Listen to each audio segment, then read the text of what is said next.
কই গো ওয়াও এটাই তো কোথায় গেলা মা এসে পড়েছ। হ্যাঁ ডাক্তারবাবু তোমার কি বললো? ডাক্তারবাবু আমার কইছে কি কই থাকেন বইলে আচ্ছা বইয়া বইয়া কই আমরা আচ্ছা তোমার আর চিন্তা নাই আমার হ্যাঁ। শীতের দিন আয় বসে বাহ ডাক্তারের কাছে গেছি ডাক্তারের কাছে গিয়া ডাক্তারে আমি কইছি ডাক্তারবাবু আমার বউ পাঠাইছে দেখেন না আমি কেমন টিকটিকির মতো রোগা হয়ে যেতে হ্যাঁ দিন হ্যাঁ দিন হ্যাঁ দিন হ্যাঁ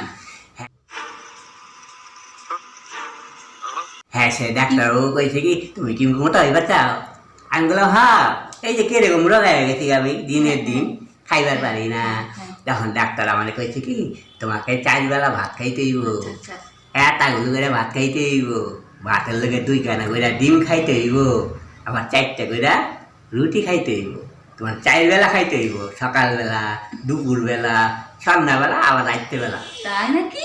হ্যাঁ বাহ তারপরে এলে খাইয়া উমা, কি কথা কইতে ভুলে গেছি কি কথা? এই খাওয়াগুলো যে খামু এই খাওয়াগুলো আমি খাওয়ানোর আগে খামু না পরে খামু এই কথাই তো কইতে ভুলে গেছি এ বলো বলো তুমি আমি কি করবো বলো? খাবার আবার খাবার আগে আর পরে বলো। এটা মনে হয় ঠিকই কইল বউ আমার বউ না অনেক বুদ্ধিমান বউ এই বউ না থাকলে আমাদের কি গতি হইতো আমি তো মাথায় কিছু আসে না আমার